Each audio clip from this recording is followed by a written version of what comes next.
Hey there, this is Irene Nash with Lab Tested Real Estate. Hey, today I want to show you some tips that you can use to stage small spaces when you're listing a house. Usually it's a smaller house, but regardless, small spaces in a house. It's something that I see get overlooked a lot, and maybe it's because people think that, oh, well, there's not much to, what do you do with this space? How do you work with it? But I mean, the whole point that the seller that's hiring us for is to maximize the value of their sale, which to a large extent means maximizing the value of their property before it goes on market. So that's what these pictures represent. I know the before pictures in these, I know they're awful because they're just really fast cell phone photos, but they are before and after pictures. They do get the point across, obviously. And let's look. And I just wanted to mention too, this is awesome for your sellers, but it's also really great for us as listing agents. This is how I transitioned from being mostly a buyer's agent to being known as a listing agent. And it makes it so much easier to get listings as well. So it's win-win. It's actually awesome for your clients and it's great for you as an agent. And honestly, it took me like 12 years to get to start doing this and get really good at it. So part of the reason I'm making this video and the others is so that hopefully someone else doesn't have to wait 12 years before they actually get really good at this. All right, so let's look at this example of a condo. It was a small condo that Mike and I listed in Seattle. A lot of people would say, I see a lot of people that bring in a professional photographer, but no staging. And the place is new. It looks really good. You just get some better lighting in there and a good professional photographer.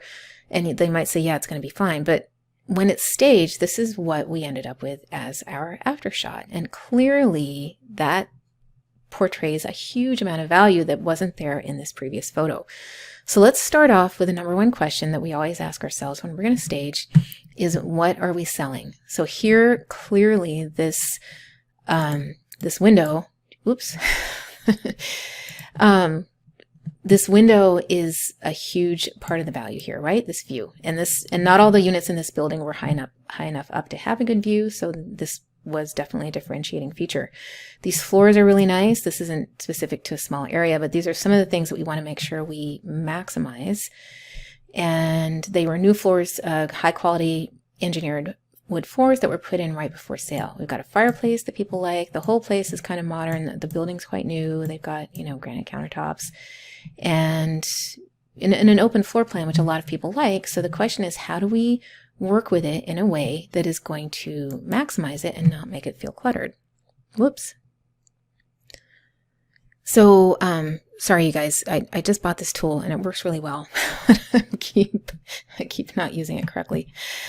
All right. So here, what have we done here? Our big money feature here, which is the window, that is maximized. It's not blocked in any way. We have a little ottoman here. So we wanted to make the window not look too bare, but we don't want to clutter it up. So we always measure the vertical height whenever we're putting something against a window.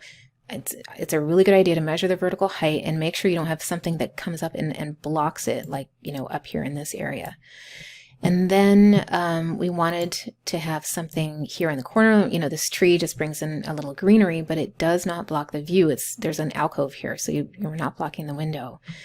Notice this table. It has a glass top. This is really important for small spaces. It's one of the number one things. When you are staging a small dining area, try to find a glass top table. We rent all this furniture.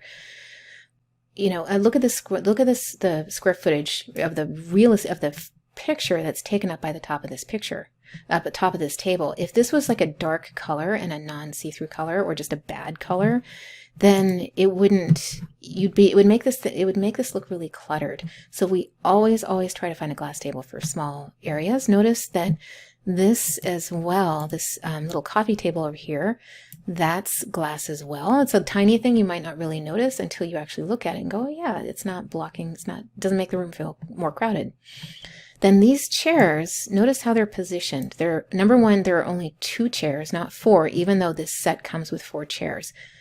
Just because a set comes with something, or someone say it's their own furniture, say they have 6 chairs at a dining table, just because someone has 6 chairs at a dining table doesn't mean you should use them. The whole point is, what are we selling? What's going to make this room look as good as possible.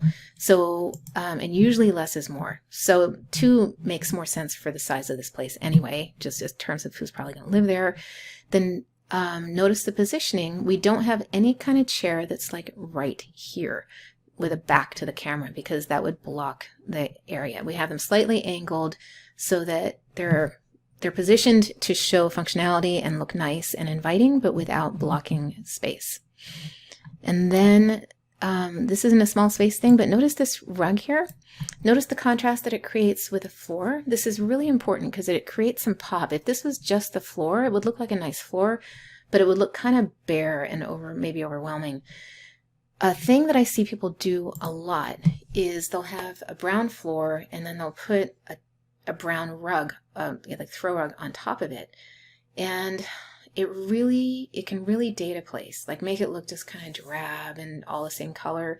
And this is especially bad if you have a listing that has like kind of aging oak floors, the kind that are kind of like a brownie gold already. That's a more dated style. And sometimes I walk into a house and I'll see those kinds of floors, and someone has put in a staged home where I know someone was trying to think about it. They put a tan or brown, rug that just blends right in. So it looks, if anything, it can date the house or make it look more stuffed full of stuff. So having a nice color contrast, like a pop like this, is good. And then in a place like this that's small, you wouldn't want to overwhelm it with color, but it's nice to have a color spot. So we have this here in the foreground, and because it's in the foreground, it shows up more large, but it doesn't overwhelm the picture. It would be harder, I think, to get away with a big couch that's a color. So we choose the color carefully. Okay, and clearly one of the value points here is also the fireplace. That's not a small space thing, but we want to make sure that that's visible. And because we have a good professional photographer, they always pop a fire in there. But you can find people online to do that for not very much money if you're taking your own pictures or your photographer doesn't do that. Okay, so let's just take a look at, let's take a look at it from the other direction. Awesome. Let's take a look at it from the other direction.